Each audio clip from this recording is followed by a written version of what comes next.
प्यारे बच्चों नमस्कार। आशा आप लोग अच्छे होंगे। आप सबका स्वागत है आपके अपने YouTube चैनल द ज्ञान ग्रंथ में। आज के इस वीडियो लेक्चर में हम लोग सीखेंगे ट्रांसपोज ऑफ मैट्रिक्स, मतलब क्लास 12 के मैट्रिसेस के लेक्चर को हम आगे बढ़ाएंगे इस वीडियो में।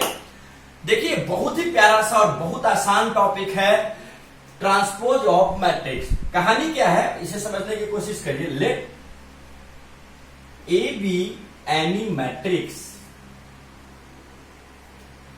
Define as A is equal to i j having order m cross n। यही होता है। हमने मान लिया एक मैट्रिक्स है ए आई जे, इसके टर्म को ए आई जे से डिनोट कर, इसका ऑर्डर क्या है m cross n। Then matrix obtain bye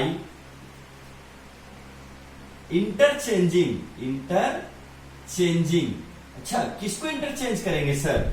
row and column of the matrix. अच्छा मतलब कहानी ये है कि अगर हमारे पास कोई मैट्रिक्स है तो इसके रो और कॉलम को जब हम आपस में इंटरचेंज कर दे तो इसे हम क्या कहते हैं? Transpose of the matrix. और इसे हम डिनोट करते हैं ए रेज टू टी से, है ना, और ए डैश। और ए होगा क्या? तो सर हमने तो चेंज कर दिया। अब ये जो रॉ था वो कॉलम हो गया और जो कॉलम था वो रो हो गया। हाँ, यानी हम ए आई जे को लिखेंगे जे आई। और देखो ना रो कॉलम चेंज हुआ इसलिए ऑर्डर भी क्या होगा सर? ये भी चेंज हो जाएगा और ये हो जाएगा m क्रॉस n का ऑर्डर n क्रॉस n। समझते बहुत आसानी से एक एग्जांपल से आपको तुरंत समझ। मान लीजिए एक मैट्रिक्स आपके पास 1 2 3 3 7 9। क्या ऑर्डर हो गया? 2 रो और 3 कॉलम। अरे इसको क्यों खींच लिया भाई? तो 2/3 का ऑर्डर हो गया ना। अगर किसी मोड पे आपसे कहा कि ट्रांसपोज, बहुत सिंपल है, आपने रॉ को कॉलम वाइज लिख देना है और इस तरह से मैट्रिक्स रेडी हो गया। और देख लो ऑर्डर चेंज होकर हो गया 3/2। तो ये बड़ा आसान सा टॉपिक है।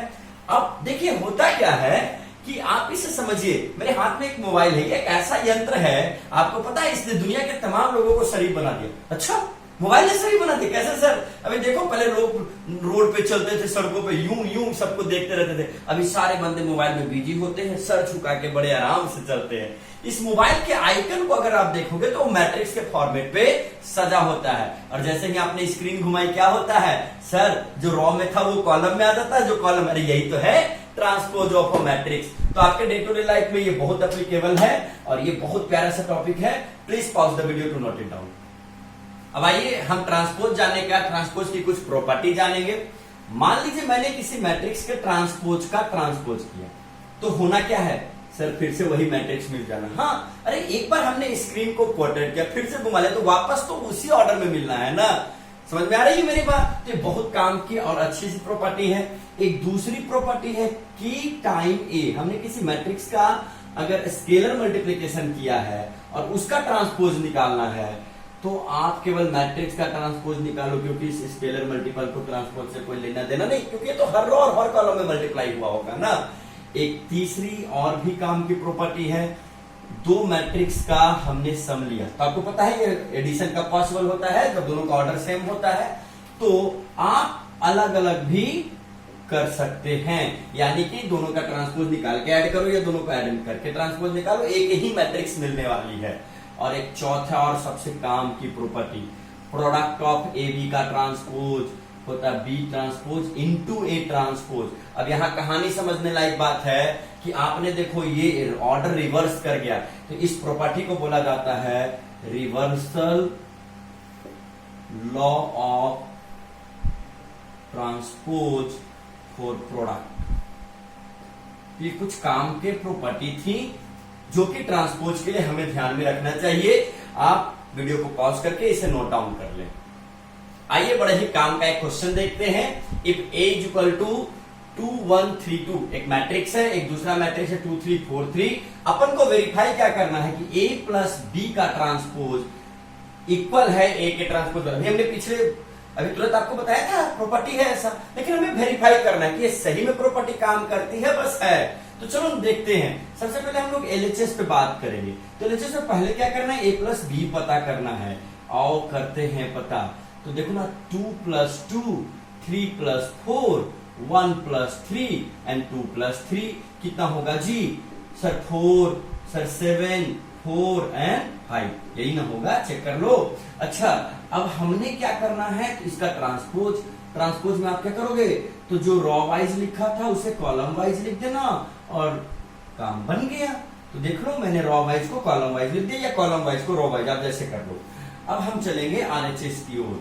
आरएचएस में क्या है, तो पहले अपन को ए का ट्रांसपोज निकालना, ए कौन 2 3 1 2, तो जो रो वाइज लिखा मैंने उसे कैसे लिख दिया कॉलम वाइज, और ये अपन का ए ट्रांसपोज हो गया। बी ट्रांसपोज क्या होगा, तो जो रो वाइज लिखा था बी में उसे मैंने लिख दिया कॉलम वाइज। देख लो अब हम क्या करेंगे, तो सर हम ऐड करेंगे किसको, A transpose plus B transpose को। चेक करो 2 plus 2 4, 3 plus 4 7, 1 plus 3 4 and 2 plus 3 5, ये दोनों सेम है क्या, 4 4 4 4 7 7 5 5, बिल्कुल सर सेम है। इसका मतलब मैंने कहा कि भैया ए प्लस बी का transpose is equal to A transpose plus B transpose verified, है ना।